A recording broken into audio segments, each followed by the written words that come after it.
அன்பினர்களே, வளைகுடா அதிர்கின்றது. ஏனெனில் ஐக்கிய அமீரகம், கத்தார், சவுதி, துருக்கி ஆகிய நாடுகளில் உள்ள அமெரிக்காவின் ரேடார்களை தாக்குவோம் என்று ஈரான் இன்று வியாழக்கிழமை வெளிப்படையான ஒரு எச்சரிக்கையை கொடுத்திருக்கின்றது. இதுதான் இன்றைய வளைகுடாவில் மிகப்பெரிய அதிரும் செய்தியாக உள்ளது. அதனால் தான் வளைகுடாவில் சில நாடுகள் தங்களது வான்பரப்பை அமெரிக்காவுக்கு கொடுக்க மாட்டோம் என்று அச்சம் கொள்றாங்க. அந்த பயம் இருக்கணும். எப்படி இப்ப நாம ஏற்கனவே சொல்லியிருக்கிறோம் இல்ல, வகையான ஏவுகணைகளை ஈரான் களத்தில் இறக்க போகுது என்று இன்றைக்கு இறக்கிட்டாங்க. ஏற்கனவே சைனா, ரஷ்யா போன்ற நாடுகளுடன் ஜலச்சந்தியில் ஏராளமான பயிற்சிகளை எடுத்து வருகின்றது. முழு கட்டுப்பாட்டையும் ஜலச்சந்தியிடம் கொண்டு வந்து ஆக வளைகுடா இன்று விடிந்தால் வெள்ளிக்கிழமை ஏதாவது ஒரு அசம்பாவிதம் நடக்கலாம் என்றும் உலக பரப்பில் ஒரு எதிர்பார்க்கும் செய்தியாக உள்ளது. எல்லாவற்றையும் விட டொனால்ட் ட்ரம்ப் மற்றும் அவரது குடும்பத்தினுடன் தொடர்புடைய ஐக்கிய அரபு எமிரேட்ஸில் உள்ள ரியல் எஸ்டேட் சொத்துக்களுக்கும் இந்த தாக்குதல் நீட்டிக்கப்படலாம் என்று ஈரான் ஒரு எச்சரிக்கை விடுத்திருக்கின்றது. இதுதான் மிகவும் பரபரப்பாக அமெரிக்காவால் உற்றுநோக்கும் செய்தியாக இருக்கின்றது. அதாவது துபாயில நெய்நாடு, அமெரிக்கா நெய்நாடு ஒரு குடும்ப ரிலேஷன் இருக்கணும். அநேகமாக ஜெரால்ட் அவருடைய மருமகன் பாரால ஜெரால்ட் குர்னஸ் அவருடைய பங்களிப்பு வேண்டாம். அவர் ஒரு யூதர், அவர பங்களிப்பும் இருக்கலாம். இப்ப துபாயில உள்ள ஷேக் மஸ்தான் பாலா நாய்க்களை எல்லாமே இஸ்ரேலுடன் ஒட்டி வர்றாங்க. அதெல்லாம் இங்க கணக்கு பார்த்து உளவெடுத்து அடிக்க போகுது ஈரான். இது தாக்கு பிடிக்குமா? நாம் ஏற்கனவே சொல்லியிருக்கிறோம், பல வகையான அச்சுறுத்தல் வந்த வண்ணம் இருக்கின்றது. வளைகுடா முதல் நோன்புடன் அதிரும் நிலையில் உள்ளது. பார்க்கலாமா? வளைகுடாவில் ஈரானின் நிழல் என்பது ட்ரம்பின் எச்சரிக்கைக்கு மத்தியில் ஐக்கிய அரபு எமிரேட்ஸ், கத்தார், சவுதி அரேபியா மற்றும் துருக்கியில் உள்ள அமெரிக்காவின் TPY-2 ரேடர்களை தாக்க தெஹ்ரானின் வெளிப்படையான ரகசிய திட்டம் இன்று வியாழன் மாலை வெளியாகியிருக்கின்றது. அமீரகம், கத்தார், சவுதி அரேபியா மற்றும் துருக்கிக்கு தெஹ்ரானின் எச்சரிக்கைகள் என்று வரும்போது மத்திய கிழக்கு முழுவதும் ஏர் டிஃபென்ஸ் வருது இல்ல, டாட் மற்றும் பெட்ரியாட் ஏவுகணை பாதுகாப்பு கட்டமைப்பை ஆதரிக்கும் அமெரிக்காவால் இயக்கப்படும் ANTPY-2 பேண்ட் சொல்லுவாங்க, ரேடார்னு சொல்லலாம், அமைப்புகளை இலக்காக கொள்ளக்கூடிய சாத்திய கூறுகளை ஈரான் என்று விடுத்திருக்கின்றது. இஸ்லாமிய புரட்சிகர காவல் படையின் மூத்த ஆலோசகர் ஹமீத் ரஸா மெஹதாம் ஃபார் நேரடி ஒளிபரப்பில் அந்த அச்சுறுத்தல் நிலைப்பாட்டை இன்று விரிவுபடுத்தி சொல்லியிருக்கின்றார். பழிவாங்கலாக நாங்கள் அமெரிக்கா தளங்களை மட்டுமல்ல, டொனால்ட் ட்ரம்ப் மற்றும் அவரது குடும்பத்தினுடன் தொடர்புடைய ஐக்கிய அரபு எமிரேட்ஸில் உள்ள ரியல் எஸ்டேட் சொத்துக்களுக்கும் நீட்டிக்கப்படலாம் என்றும் அவர் எச்சரித்திருக்கின்றார். நல்லா இருக்கு.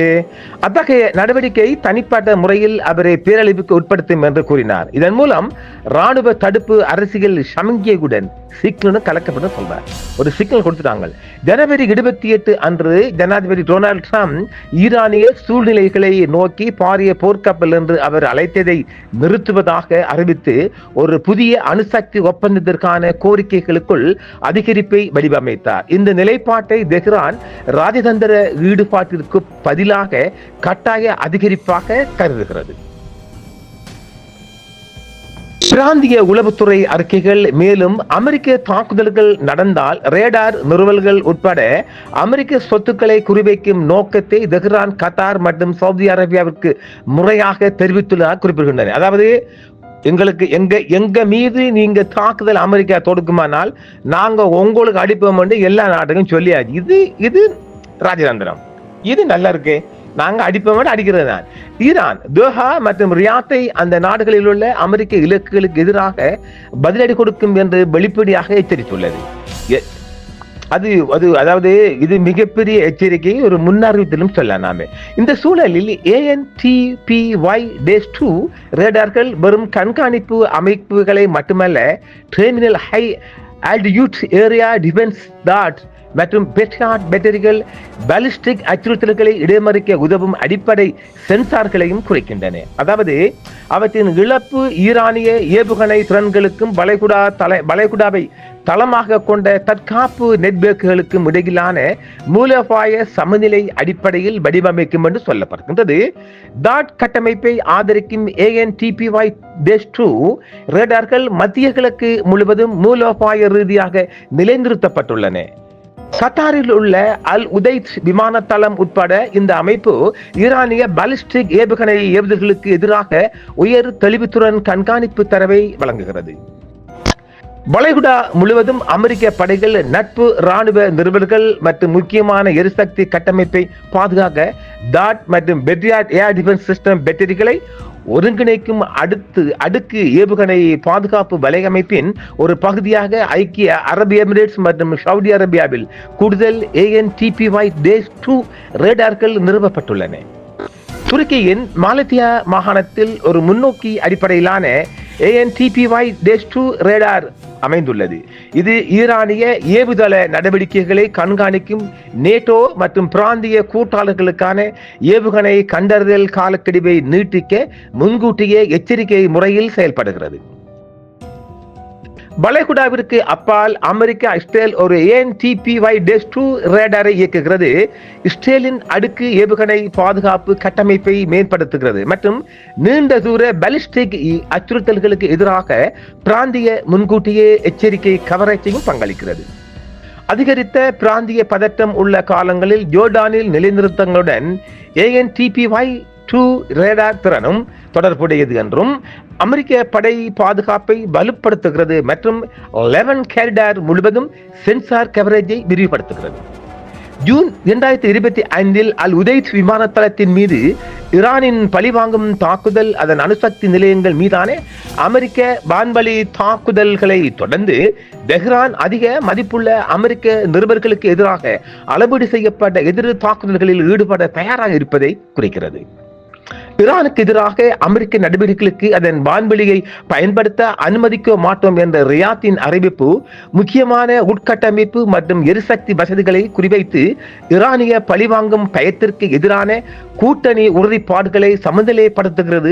வளைகுடா நாடுகளின் மூலோபாய சங்கடத்தை விளக்குகிறது. அதாவது நாம் ஏற்கனவே 2 வாரங்களுக்கு முதல்ல சொல்லியிருக்கிறோம், சவுதி அரேபியா அவங்க ஏர்பேஸ கூட அந்த வான்பரப்பை கொடுக்க மாட்டோம்னு சொல்லிக்கிறாங்க அமெரிக்கா. ஏன்?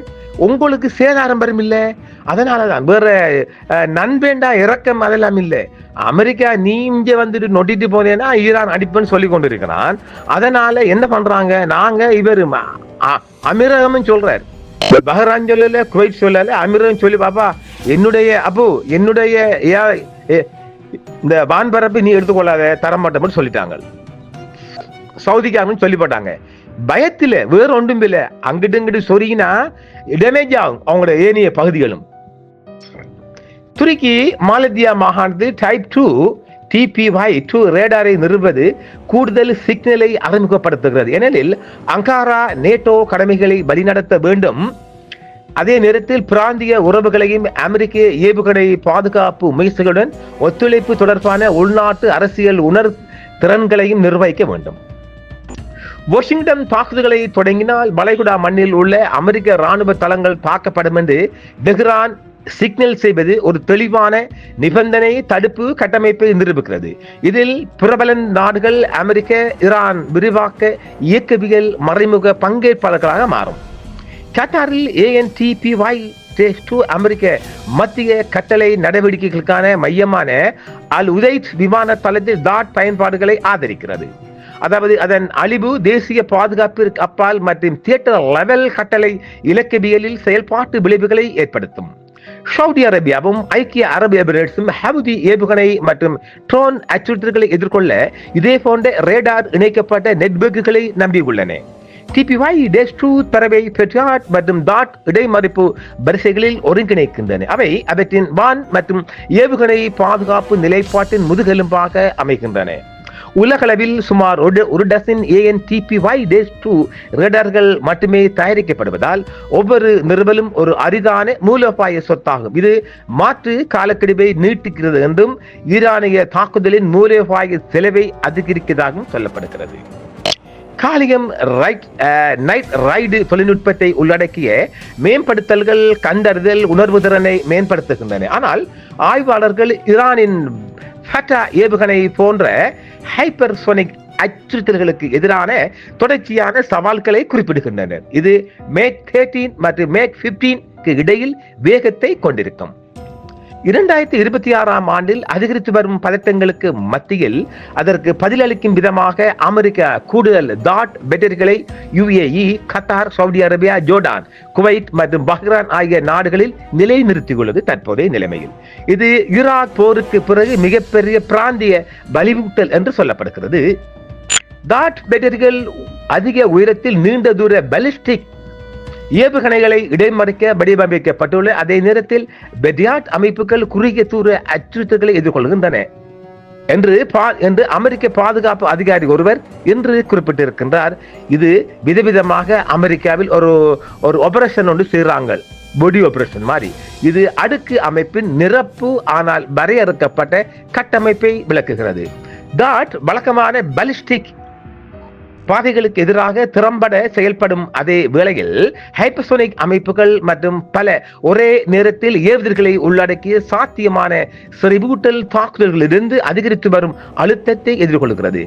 ரேடார் கிங்கில் இடைமறிப்பான்களின் கட்டமைப்பு சார்பு ஈரானிய இலக்கு கோட்பாடு பேட்டரிகளை இடைமறிப்பதை விட தாக்குதல்களின் முதல் படியாக ரேடார் முனைகளை முன்னுரிமைப்படுத்துவதாக கூறப்படுகிறது.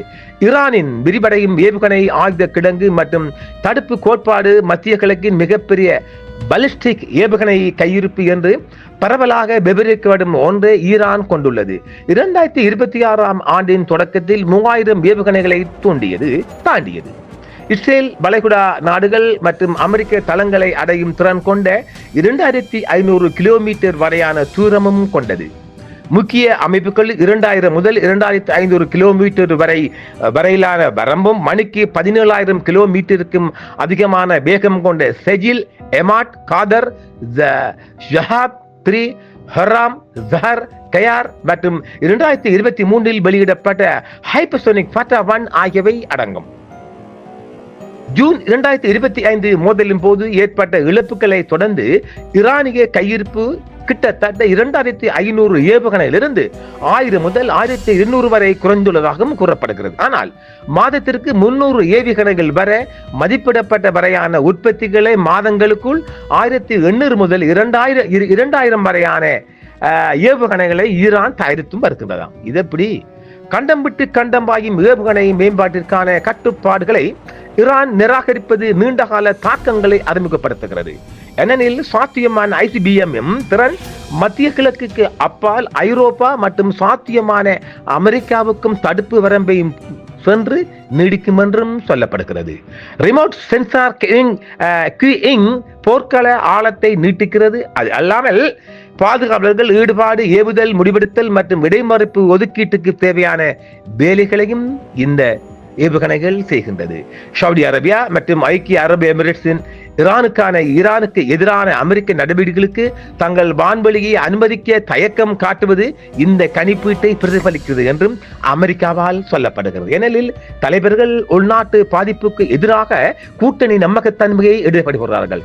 நேட்டோ கடமைகள் மற்றும் பிராந்திய சமநிலையால் துருக்கி நிலை மேலும் சிக்கலானது. மலாத்தியா ரேடார் கூட்டணி நலன்களுக்கு சேவை செய்கிறது மற்றும் ஈரானிய ஆய்வுக்கு எதிராகவும் நிற்கிறது சொல்லப்படுது. இதெல்லாம் நாம சொன்னோம். இவர துருக்கியில எங்கட பேச்சுவார்த்தையை வேணாம் தடுத்துட்டு இவங்க ஜெனீவாக்கு கொண்டு போனாங்க இல்லையா ஈரான். இப்ப சொல்லுங்க, இவனை நம்பி இறக்கலுமா?